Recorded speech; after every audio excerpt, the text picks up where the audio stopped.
It's Zazie Siosi, physical therapist, here with your Movement Minute. So today we're going to talk a little bit about the knee.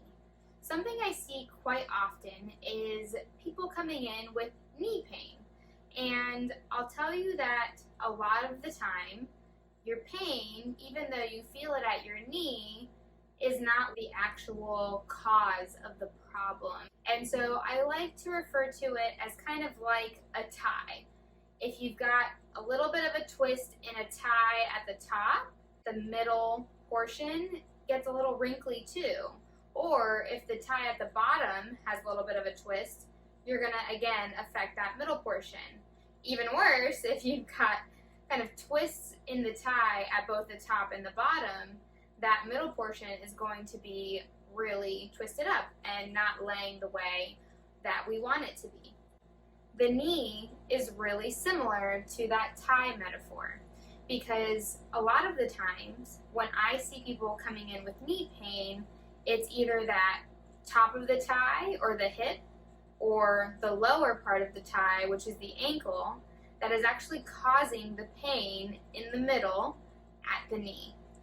The knee joint itself is fairly simple, fairly straightforward to understand, especially in its movement. So we'll show a little bit of that now.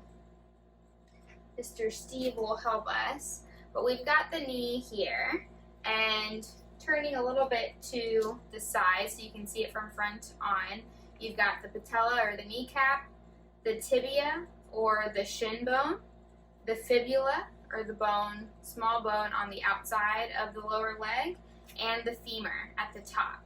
So if you're getting rotation at the hip, you're also going to get rotation at the knee. If you're getting rotation or restriction through the ankle, again, you're going to get rotation or issues up the chain at the knee.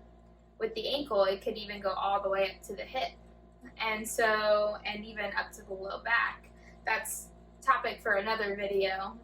We're going to stick with the knee today, but it's important to get the entire chain checked out so that you're not only treating kind of the source of where your pain is, but you're actually treating the cause of your pain so that it doesn't just feel good in the moment, it actually feels good long term.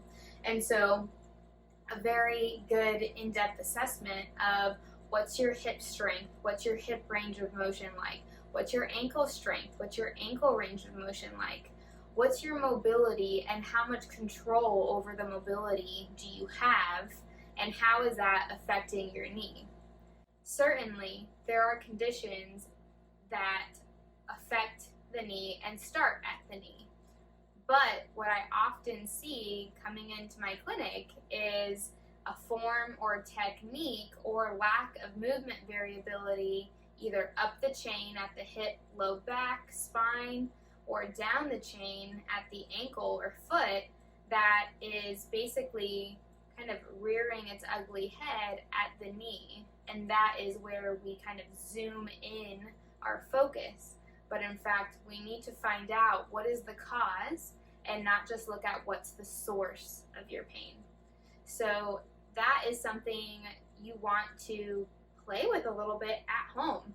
I am very in favor of empowering people to be your own body detective and try to figure some patterns and some things out at home, especially, before you go to an individual such as myself or your physician to get some more feedback, especially if things are starting to feel a little bit better. That's a great time to really start to think about, why is this happening to me? My knee was fine, a few weeks ago. Why now? And so a lot of times what I see again is form of technique. So whether that's running, whether that's lifting, whether that's cardio, any type of exercise that you enjoy, especially now as the gyms are starting to open and we are starting to get out there a little bit more and become more active as we go into autumn and the weather continues to be beautiful for outdoor activities, this is a great time for you to start to assess what's going on in my body, and if it's something that is a movement or a sport or an activity that requires a lot of repetitive type movements, like running or the other types of exercises and sports that I mentioned before, now's the time to really hone in your technique so that you can really try to, again, increase that scope of movement options, or what I like to call your movement alphabet.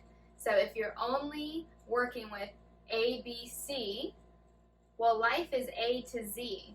So increase your movement vocabulary, increase your movement alphabet, and that is really the biggest key, along with looking at and tweaking your form where it could use some optimization to decrease your risk injury and keep you out there, keep you active, and keep you feeling good.